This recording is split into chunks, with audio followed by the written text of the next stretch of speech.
संसाधन जमा करना। नंबर 6, सारे फैसले और नीतियाँ जो बनाए जाएंगे वह देश के कानून के मुताबिक होनी चाहिए।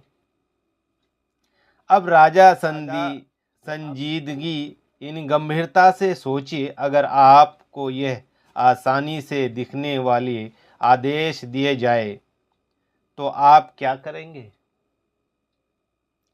आपके मन में कई सवाल आएंगे, जिसमें कुछ अहम ज़रूरी सवालात होंगे। क्या आप और शहर के दूसरे नागरिक इन आदेशों को अपने बलबूते पूरा कर पाएंगे? बगैर किसी बाहरी मदद के वह भी राजा की संतुष्टि इत्मीनान के हिसाब से। आपको इस परियोजनाओं की विस्तार भरी ज़रूरत और तफसील स्पेसिफिकेशन जैसे मालूमात कैसे मालूम पड़ेगी? कौन सबसे अच्छी स्थिति में होगा कि हमें यह संदेश सिखा सके, हमारी कोशिशों को एक दिशा दे सके, सही काम का आदेश दे सके, हमारे काम में हमारी मदद करे और हमारे सारे कामों में हमारा मार्गदर्शन बने। क्वेश्चन, क्या राजा को संदेश लेकर खुद आना चाहिए और फिर उन आदेशों को हमें समझाना और सिखाना चाहिए? इस काम में हमारा नेतृत्व यानी रहनुमाई कौन करेगा और मुश्किलों और मतभेदों में कौन सुलझाएगा? पहले आदेश और इन सवालों को बार बार पढ़िए, गौर से सोचिए और आगे तभी पढ़िए जब आप किसी जवाब पर पहुंच गए। उसके बाद सोचिए इस बात को। दोस्तों, अभी तक आप लोगों में जो मैंने पढ़ के सुनाया है ये सारे सवालात हैं कि हज़रत मोहम्मद सल्लल्लाहु अलैहि वसल्लम कौन थे। तो इसी पे सवाल जवाब हुआ कि इस सवालों को अगर आप पढ़ेंगे, सोचेंगे और उसका जवाब आंसर क्या होगा ये सोचने लगेंगे।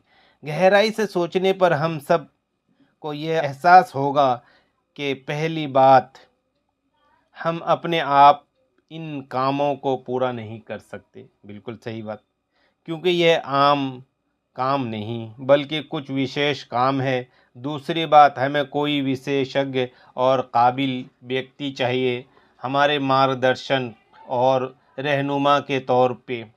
और आखिरी बात, हमें एक ऐसा व्यक्ति चाहिए जो राजा का करीबी हो, ताकि वह पसंद और नापसंद को अच्छी तरह जानता हो और ऐसी स्थिति में हो कि राजा से आज़ादी के साथ और बार बार वार्तालाप संवाद कर सके।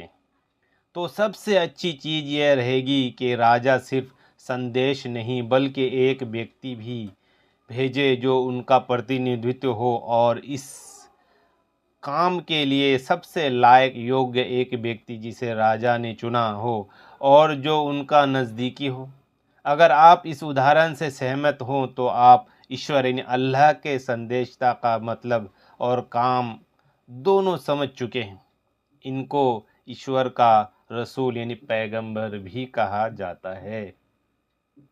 जी हाँ, हम ऐसी ही दुनिया में रहते हैं जहाँ ब्रांड की तुलना में कुछ भी नहीं इनसिग्निफिकेंट। यह सारा ब्रांड और जो कुछ इसमें है वह निर्मित है, और जब चीज़ें निर्मित हो तो ज़रूर एक निर्माता भी है और निर्माण करने का एक मकसद भी है। ये तार्किक यानी लॉजिकल बात है। हमें एक मकसद इन्हें हासिल करना है जिसके लिए हमें सिर्फ मार्गदर्शन नहीं बल्कि एक मार्गदर्शक यानी गाइड भी चाहिए। यह इंसानी ज़रूरत और ईश्वर के संदेशता पूरा करता है।